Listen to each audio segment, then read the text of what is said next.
happiness is the key to longevity, connection, actually, not being lonely. So you can see that your inner world is creating your outer world. So I think we've gotten a lot wrong about how reality works. Hello, spiritual friends, and welcome to another episode of Life Ascended. We are here today with an amazing guest. I am so excited. She is truly one of my soul sisters.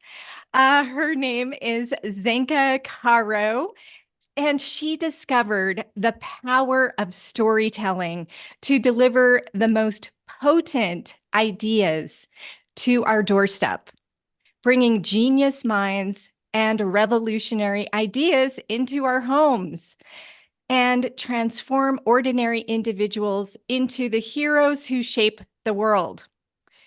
So I'm so excited that she's here. So it is the impact of these influences that help foster the passion for blending science and spirituality, ultimately culminating into projects like Starseed Academy, a mystery school for the galactic age, and teaching others about the joy of mind over matter during her spoon bending training courses, which I have attended. So we're going to talk about that.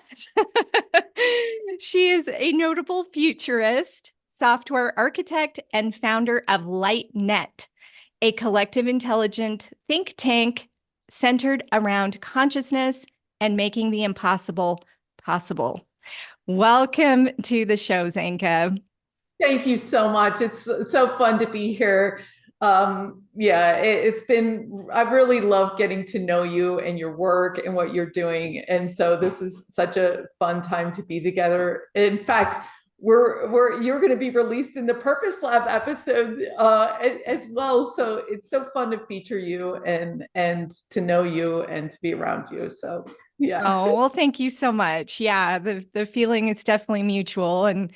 And so, I just love talking about the impossible because I think that is such an exciting topic. In fact, I was just watching I don't know if it was a YouTube video or Telegram, or I was on one of the social media channels, and they showed this lady who was 103 years old. And she was like breaking every single world record that was out there. And I was like, wow, you go, girl. It was just amazing. And it's like, wow. So I personally started thinking of myself as ageless quite a long time ago, probably when I turned 30. So it's been a little while. And so when I think about like people aging and people becoming um, you know, people like how we usually think of like, oh, you're going to get old or you're too old for that, or, you can't do that anymore. What would you say about that? Well, so I am actually working on reverse aging myself. And it's so funny because when we used to think about aging, we used to think about stopping aging, Yeah. not reverse aging, becoming younger. Mm-hmm. So right now I think it's $3, you can reverse age a mouse. For the materials of $3. So the science is out there now that we have reached sort of escape velocity and velocity in the sense that every year we live, the life expectancy goes up so much that we're reaching a point where we could be one of the maybe the first generation that will be entering a different age of wisdom, right? I mean, some people talk about how if we would remember when we reincarnated all the stuff we already knew and went through, we'd be better off. I mean, it wouldn't be as fun, maybe. And that's what we do in our work, right? Is like helping people remember their wisdom from before. But right now there's very concrete physical things like my boyfriend Adam we're injecting peptides, which increase your telomeres. Like it's actually a thing, right? Mhm. But what's ironic about the whole thing is that happiness is the key to longevity, connection, actually, not being lonely. So we've got a loneliness epidemic here in the United States. But what the studies have shown from Harvard, when they did a 70+ year study to look at why people live longer. And they thought it was your DNA. They thought like, oh, is your grandma old? Then you're going to get old too. Like they looked at lifestyle, they looked at exercise, they looked at food. And what they didn't look at, which they realized was the thing, was connection. So the quality of people's relationships was what had them living longer than a perfect genetic code, so well, that makes sense considering we're all connected. So yeah, which kind of leads us into some of the stuff that you call your work, like your hollow lab, and like let's talk a little bit about like what is the holographic universe? How do you define that? So this has been a theory that's been out, and it's basically, if you look at your life, you can see that if you look very closely, you can see that your inner world is creating your outer world. So your thoughts, feelings, emotions, what you carry with you, the stories that you carry with you, probably your DNA and everything else, right? So you're a line of things. But you can see that what you're experiencing is a direct result of your thoughts and your subconscious mind. So you might not even know what your subconscious mind holds in it, which is why you think it's so mysterious that you're, living certain things. And to some extent, you're living the regurgitation of your society's thoughts and feelings and emotions. And you're constantly reacting to what your external world is giving you. But the trick is to not do that. Right. Because what you want to do is create that inside you and hold on to it no matter what happens on the exterior, because those things will eventually stop repeating in the projected reality that is yours. So I think we've gotten a lot wrong about how reality works, which is what I feel like my life's work is saying. Okay, wait a minute, like let's figure out what our core assumptions are. So yeah, and we test these things out by creating meaning and by watching for Adam and I run the Starseed Academy teams, and some of them, the one that Adam does is like lucid dreaming, lucid living, and we take ridiculous objects like purple cars or red polka dots or whatever, green butterflies, and we hold that in our mind, in our internal state, and then we start to see them. I mean, I didn't even know purple butterfly, green butterflies existed. I'm like, that no one would make a butterfly green. I mean, for little girls, they want pink. I mean, they're orange. Like, I didn't even. Last night we saw a little girl in a green butterfly outfit. So it's in purple cars. So yeah, that's kind of the way I see it goes through a lot of different filters on its way to your reality. So you can think of the different conditions. We talk about Mercury retrograde as a time where you're being shown all your options, all your boyfriends, all the titles of your book, all the things that, whatever it is, right? And then you're choosing who you want to be threaded back into your reality again. So when you do something, when you resist something, when you dive into something, you're actually changing forever the way that comes back to you, as because it'll start coming back to you. And sometimes it's a test and you're like, oh yeah, I don't want to engage with this. This is not triggering me anymore. We talk about karma. Karma is a lack of forgiveness. So if you're not fully forgiven, the people in the situation, then that pattern is going to come back to you until you can, right? So it's that holographic projection, right, that is created by you. You're creating it, you know? Yeah. So if you can you can sculpt your reality, and that's what we do at LightNet. That's so beautiful. Yeah, I've been playing with this concept for a long time myself. So yeah, I feel like you and I have sort of been paralleling our pathways. You know, deep inside, it's time for change, time for growth. You're ready to manifest your dreams, but the next steps may feel unclear. Maybe you've worked with the law of attraction, meditated, and done the inner work, but something still feels out of reach. It's time to stop trying to do it all on your own. Now you have the opportunity to join the free Portals of Abundance membership.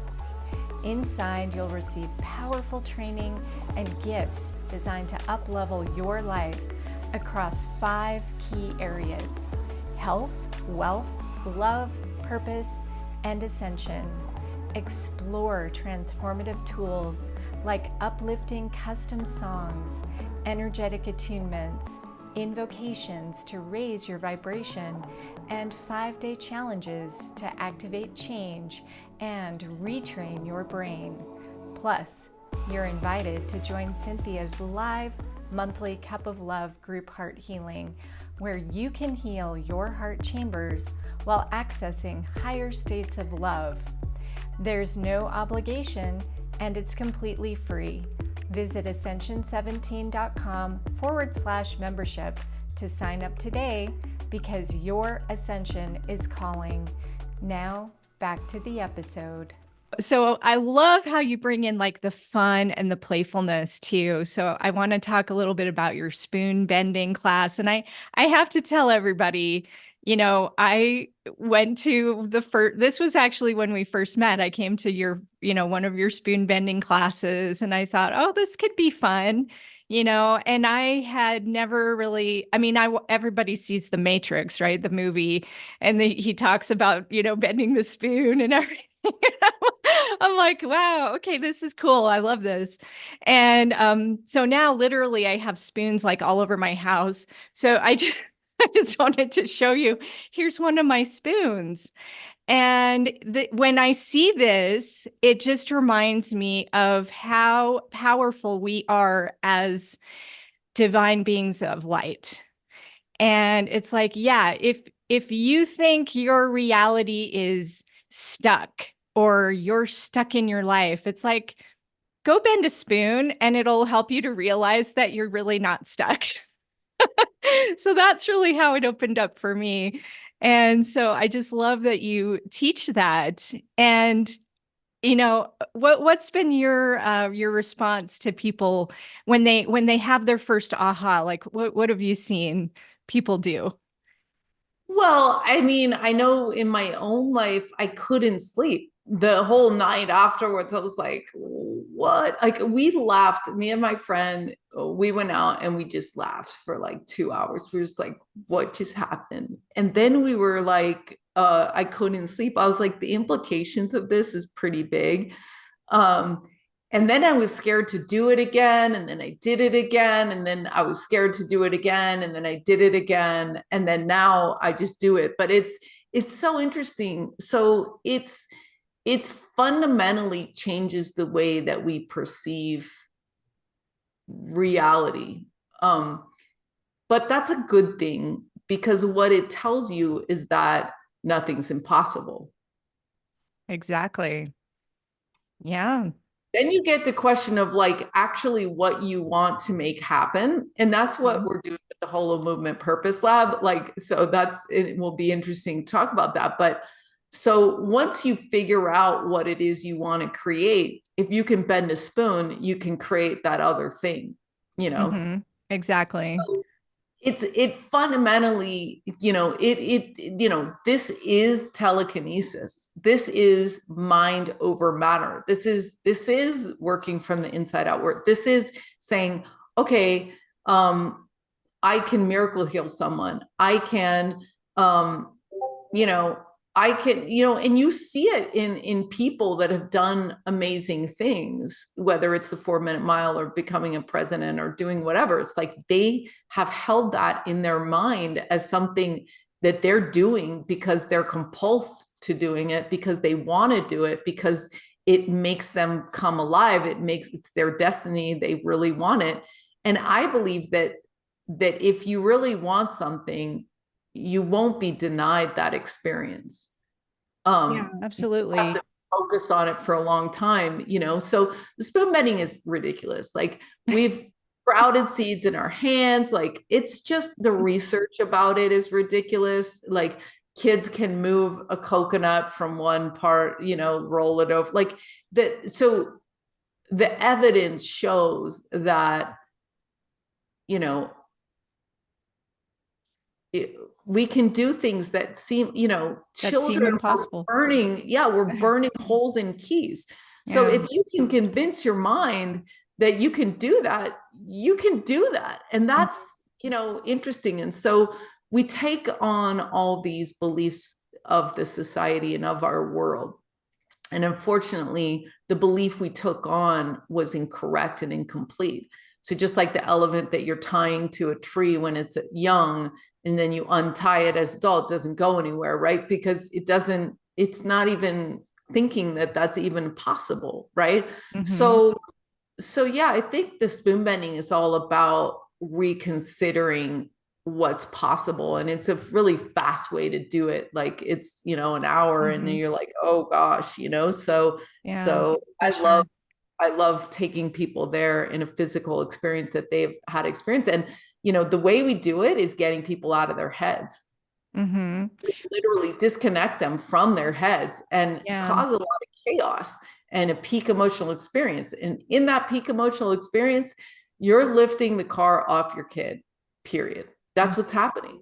Yeah. It doesn't matter that you can't lift the car, you do it. And so I guess what's so fascinating to me is really looking at this stuff and then applying it to everything else in our lives. Yeah, it's such a great conversation because I channeled Archangel Gabriel the other day, and one of the messages that came through, and this is a direct quote, your free will is the highest priority for your life experiences on earth. So when we finally discover that we are these magical beings who can create anything, we take that free will, and so this leads us into the purpose stuff that you do. And I'm such an advocate for living authentically and purposefully, and yeah, what can we create? So I mean, I just did an experiment with my roses the other day, because you talked in your spoon bending class, you talked about the seeds and how if you give them love every day, they're going to grow and thrive. And if you tell them you hate them or you don't want them around, they will literally die right before your eyes. And so I had this bouquet of roses, and I'm like, I love roses, and I would love these roses to stick around as long as they can. And so I poured love into the water and into the vase and into each of the individual stems. And I'm not kidding you, those roses stayed bloomed for a month. What? A month. I've never had them for more than a week. I don't even get them because Yeah, they last for more than a week. I'm not kidding you. A full month, these roses stayed bloomed. And I'm What? like, wow, I think that experiment totally worked.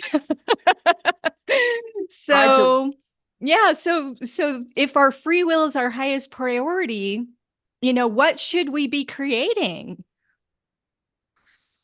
Well, so that's the thing. So we're studying all this magic in Starseed Academy, but then I realized that the most magic that I've ever experienced is going after my purpose and watching all the magical people and resources and things that just show up magically. I mean, a lot of people have had that experience.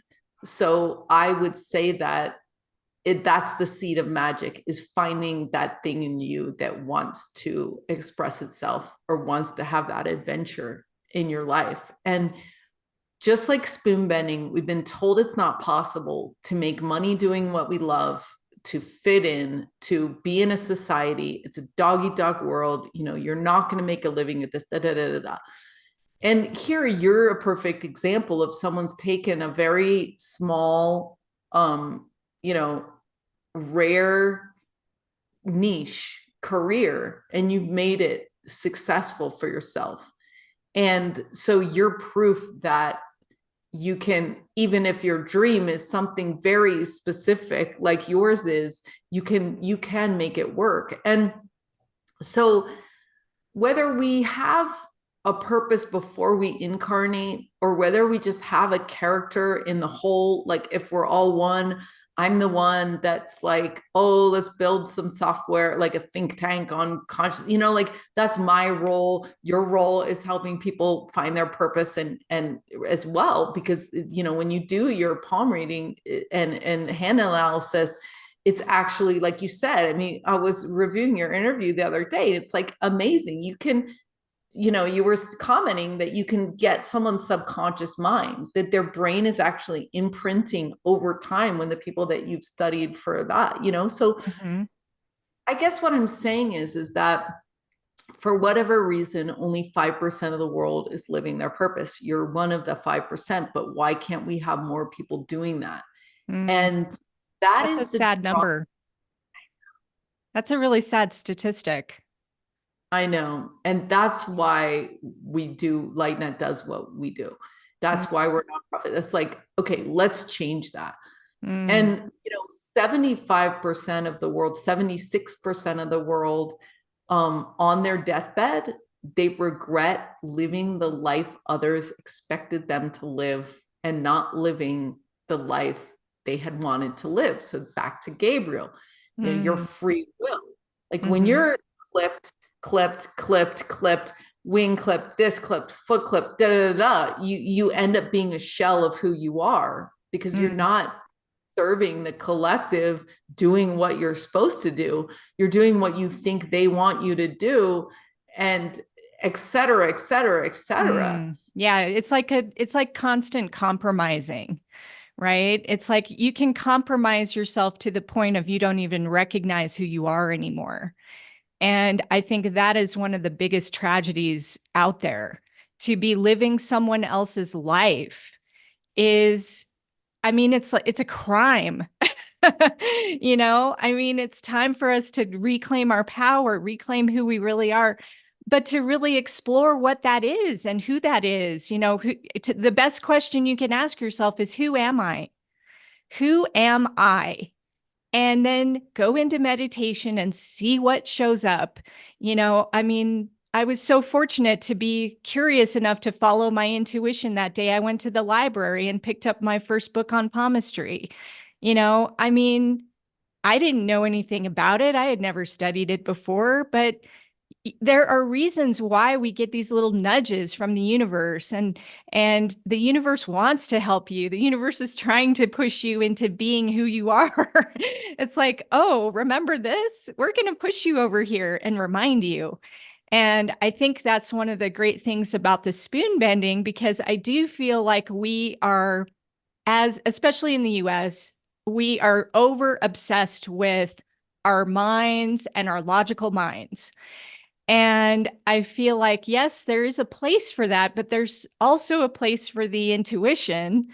And we need to bring the two together in harmony, as opposed to, oh, I'm just going to ignore this whole side of myself. And yeah, I think that's a big challenge. And if we don't even ask, who am I, then how are we going to really be authentic? You know what I mean? So yeah, so let's talk a little bit about some of the things that you're creating, you know, with your magical mind. And yeah, share some stories with us.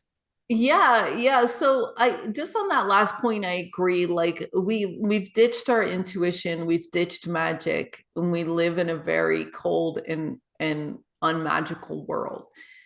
because the intuition has gotten to, it's just like the masculine and the feminine. When you put those two things together, you get something really much more dynamic and whole. And so I think that's right. And I think for everyone listening today, your purpose can change throughout life. And your purpose is not what you do for a living. It's your essence. It's your essence. And Cynthia, I love how your essence is almost that curiosity toward going, like, I love how you meditate and you get your own answers instead of regurgitating what someone said on something. Like, you're actually doing research, you're actually connected to the field of all knowing, and so I mean, that's another thing that breaks my brain, that a scientist doesn't have to read all the books. A scientist can meditate and get the answers and then prove them out in the lab. I mean, Dean Radin talks about doing that, one of the most famous scientists in the world. So really, get to think about things in a much more curious way, because we've been living so structured. And I think same thing about the purpose. Someone said, well, it doesn't, the best advice I have for people looking for their purpose is to know that it doesn't have to take a long time. It doesn't have to take a long time. Yeah, that's true. You can start living your purpose immediately, essentially. The first thing is just to make the choice, right? And Yes. it can be so simple as, I am now choosing to be on purpose, and I am now seeking that which seeks me and that which is authentic within me, so that I can co-create what is special and what is meant just for me to express. And if you go through your life like that, it can totally open up the entire world. It's amazing. But you're right. People just they don't necessarily think that they can, or they've compromised to the point where they feel really stuck. And it is scary, I'm not going to lie. It can be very scary when you go through your dark night of the soul, when you go through that period of like, wow, I am just out there in the unknown and I don't know what's going to happen to me. I don't know if the universe is going to catch me or if I'm going to, crash and burn, right? But if you don't take the risk, then you're going to be that boiled frog, right? You're just going to slowly boil and you're going to die. And that's not the way to live. So, right. Yeah. And the biggest pattern we've noticed in the 100 people we've interviewed that have found their purpose is courage.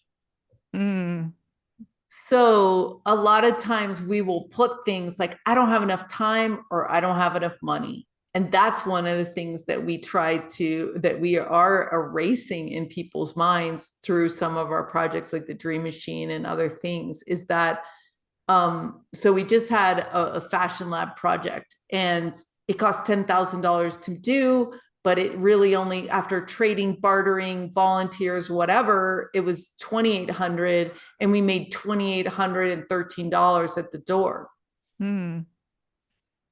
So the universe will show up for you as long as you start and you just take one step at a time. So what is the first step I would need to do in order to live more authentically or to be in my joy and purpose, right? Because it's your free will. Like, there's freedom attached to people that are in their purpose. And that's what makes them so interesting.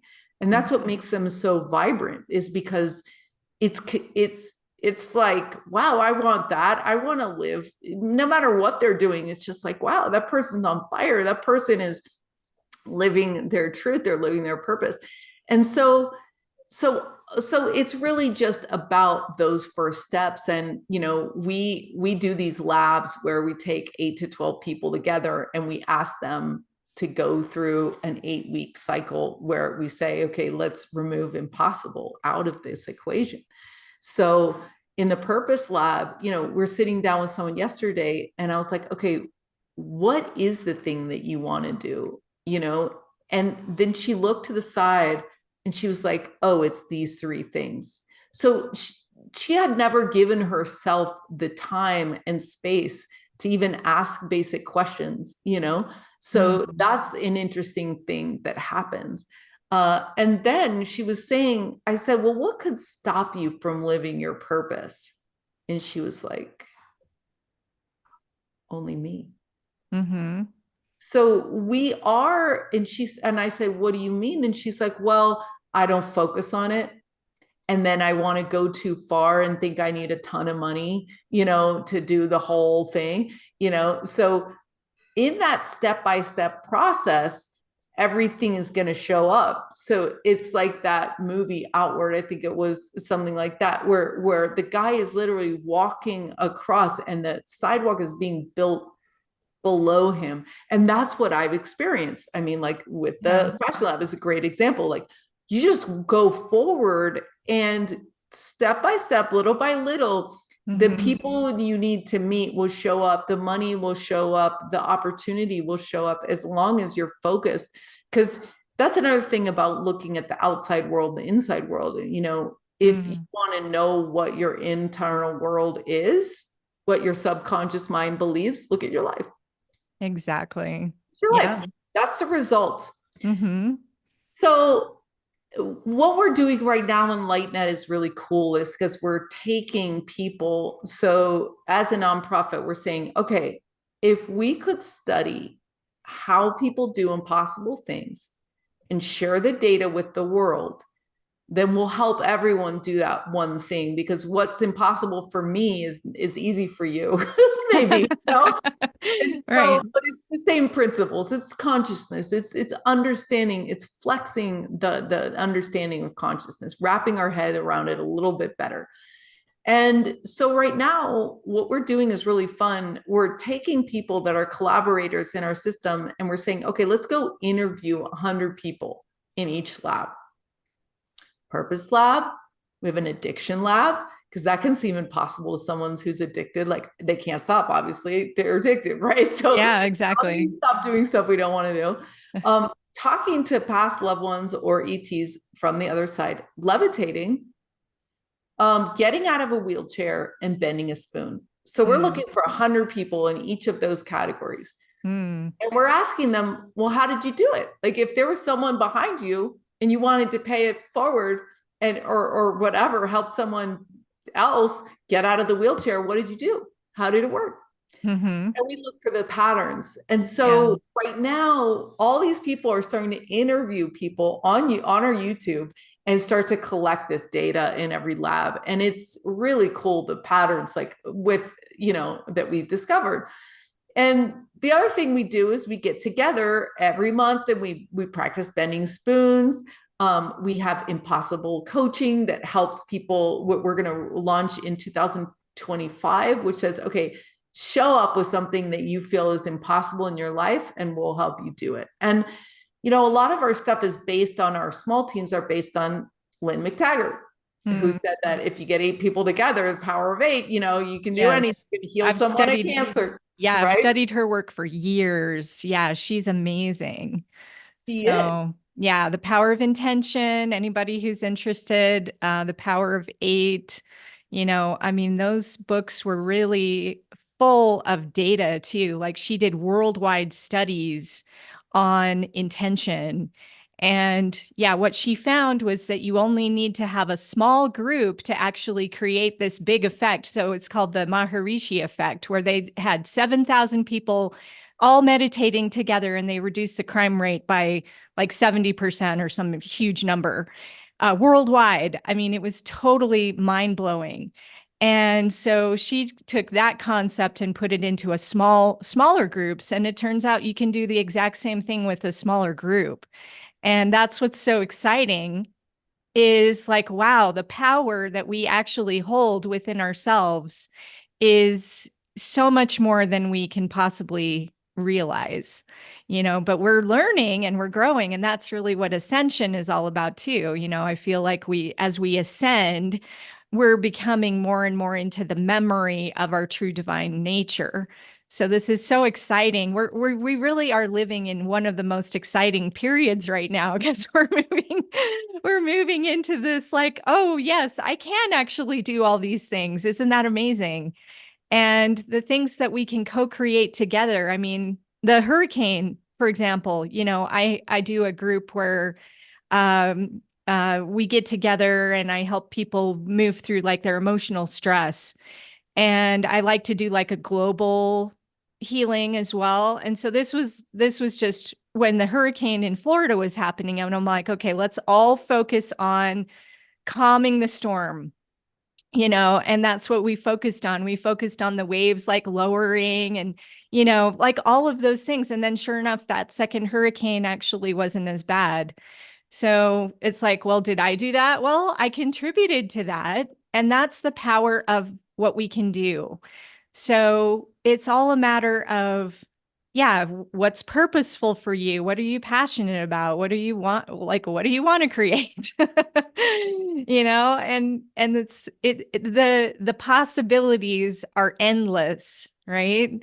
So I can't wait to hear, where you're going to be going in the next year because it's like, wow.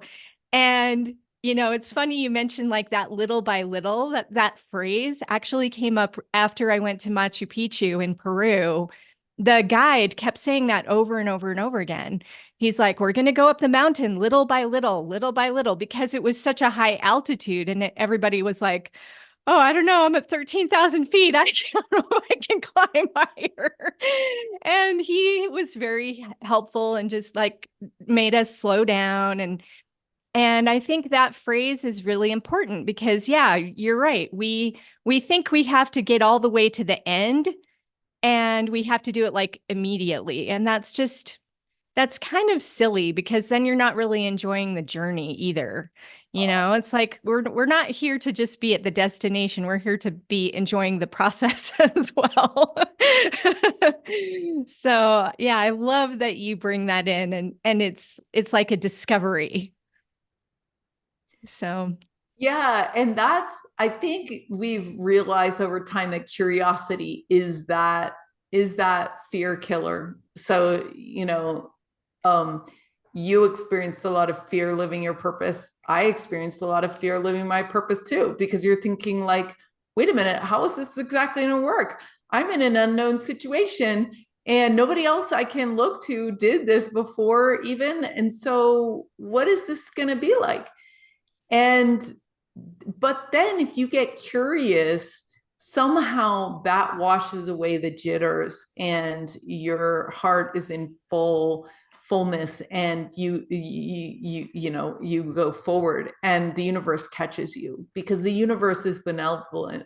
So putting that out there is such a powerful thing. And then knowing when things go wrong, you can just change your internal state and keep going. And it will change. The effects will change. yeah, totally true. I mean, I look back on when I first started reading hands professionally, and this is how amazing the universe really is. And this is a story I don't tell people very often, but it had to do with, okay, so I knew this is what I wanted to do. I was a little scared about the location and, where was I going to do it and all this stuff because I was in Salt Lake City and I had a fear, right? Which turned out to be a false fear that I was going to be rejected, by the population, doing who does palm reading in Utah, how dare you do that? And what was so funny is, I used to own a restaurant in Southern Utah, and one of my employees, so this was years later, one of my employees, she had a friend who was in Utah. She introduced me to the guy who I eventually ended up working in his store. I mean, here's the synchronicities coming full circle. And he welcomed me into his store to work there on the floor. He's like, set up your table, set up your palm reading, come in whenever you want, as long as we're open, and you can just do your thing. And that's how I got started. It was a natural health store.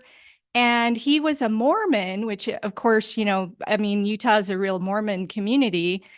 And so because I was in his store, I was immediately accepted. And it was just it was mind-blowing to me how that got started. So I love to share that story because this is how it works.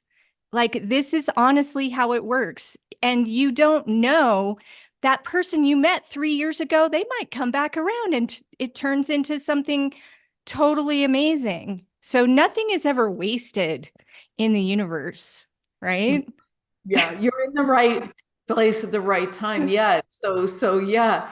And all that stuff is lining up. I mean, that's a beautiful story. That's so cool. And I feel like the same way. Like, I wanted to make a big change, but didn't want to make a big change when I first started out, because I guess that's the most important part, is to get on the road, because once you're on the road, you start to realize the patterns of support that are showing up. You're still worried a lot about the future. How's this going to work? How am I going to do this? But you start to realize that, wait, everything always works out. So I remember at one point I was really interested in Thrive, and I wanted to make a big change in my life, and I wanted to be a systems architect. And they were like the creme de la creme for me, because they'd already started the Solutions Hub, and I was like, oh my gosh. And they had just had a movie coming out, and I was like, I don't know if they probably have a lot going on. They would never hire me at this time. Like, within a month, I was working for them for the salary I needed to make in order to, be okay. And it all just happened, like a friend knew them. They were like, how much, what salary do you need? I was like, this. And they were like, okay. I mean, it was unbelievable. It is unbelievable. And that stuff happens when you're on the right path, and it resonates with you, and it's your higher excitement, and it's actually helping everyone by you being in your highest excitement, you doing what you're here to do. And yeah, so yeah, that's so cool. That's step by step, Machu Picchu. That's right. Little by little, get going. Look where I'm at today. It's been a while since that's happened, Yeah. So more things start to happen. Yeah, it's pretty amazing. Yeah. That's the fabric of the universe, is that it's run on desire and fear. And so you can be in either one of them. But if we don't get a hold over our hope about our future, then you sleepwalk, and you stop caring, you stop doing, you stop questioning, you stop walking forward, you stop believing that this could happen for you. I'm not special. You're not special, Cynthia. Like, we are regular people, that followed their heart. No matter, it took their brain off and said, no matter if this is illogical or not, and it worked out. Yep. We're all actually special. But we're also at the same time, we're special and ordinary at the same time. Yeah, we're all exactly. unique. And in that, there's nothing that I have that you don't have. There's nothing that I can do that you can't do. Exactly. You can do it. Absolutely. We all have the ability. So yeah, I want to talk a little bit about your Starseed Academy, because, I, of course, associate myself as a starseed. But I think there's still maybe a little misperception around it, or, there's still people who don't quite believe in that. Let's talk a little bit about starseeds. What is it? What is a starseed? Well, a starseed is someone who's had another life on another planet besides Earth. So there's not that many people, I would say, 30% or less, maybe even, I don't know, not that many people that are alive right now today during this transition are just only have had lives here on the planet. So there's a lot of people who've had other lives that have not been Earth, that are here. And so you still go through the same rules, the amnesia, like you don't remember this, but becoming more aware of your past lives and what you've done in them and how you've been and whatever is such an interesting elevation, because you can say, oh, well, I'm just Zenka, or you can say, oh, I'm Zenka who is also this, and in the rules to the game in space, I'm badass and I do this and that and that and this and that and whatever. So it's you're associating your ego, you're associating yourself with something bigger than yourself. And that's another key in the purpose thing, where it really takes off, where like you said, like you're helping people find their purpose by looking at their hands, like giving them direction, direct it. And you're also channeling a lot of information to the world through the transition about ascension, whatever. Ascension to me is just the realization that reality is that you can live your dreams, that you can live in lucidity, that your free will can be manifest, right? And we're at various stages of knowing that that is available, but it's available right now.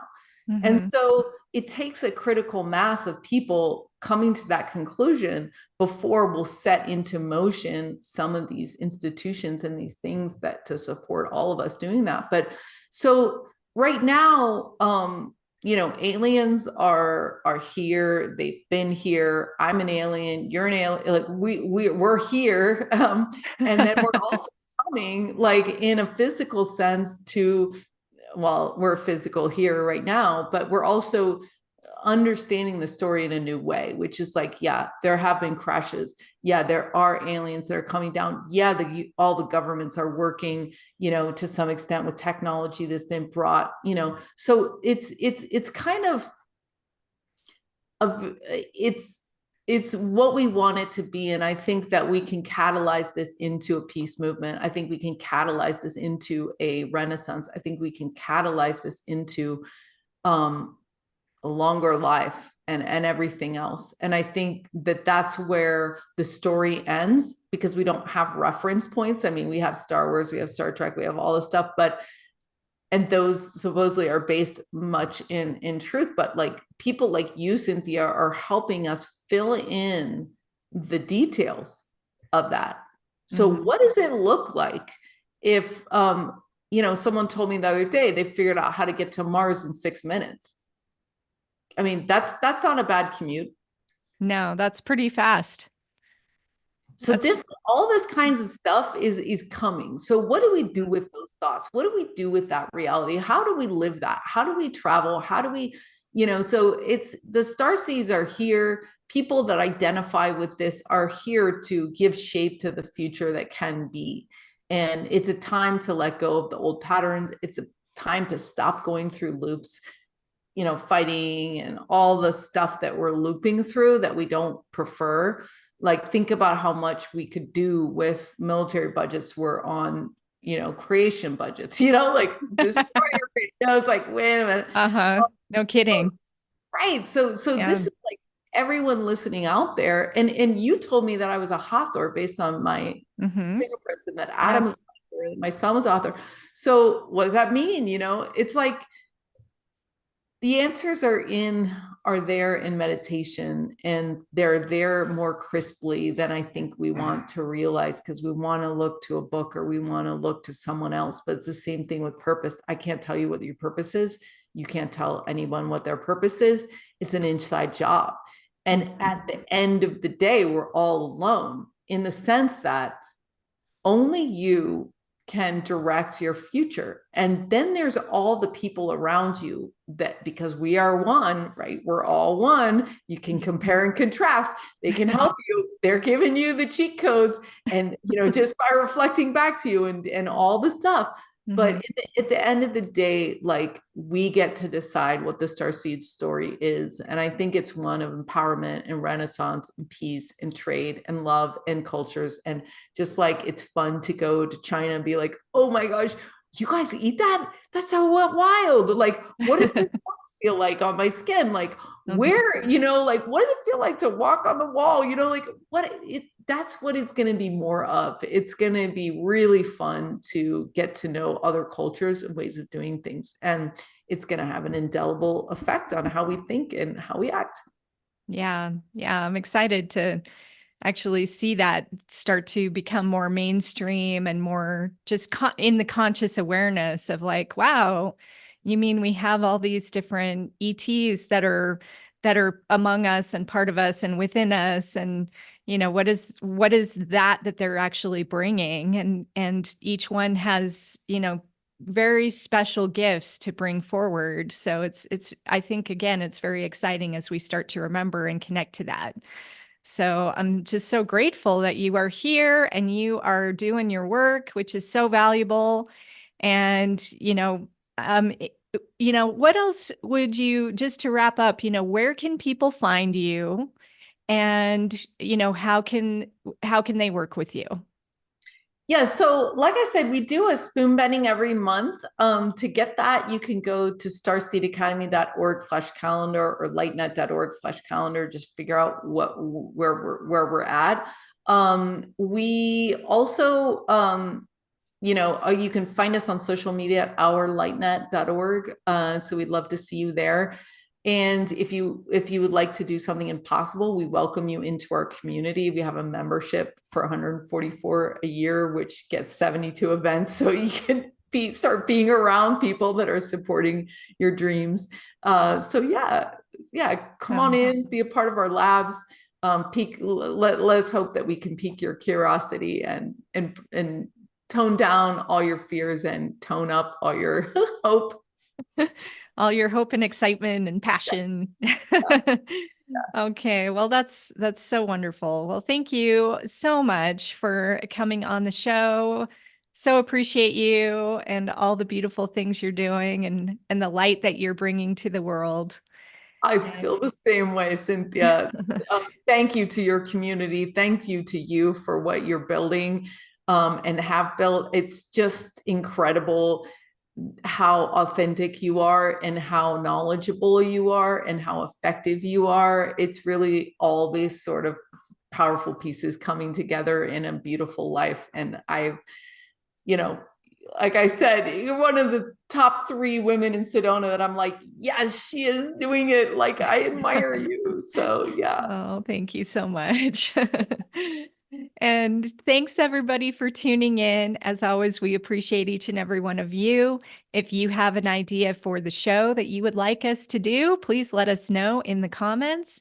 And don't forget to follow and like. And follow and like Zenka's channels as well. So until next time, I wish you infinite abundance, and let's ascend together.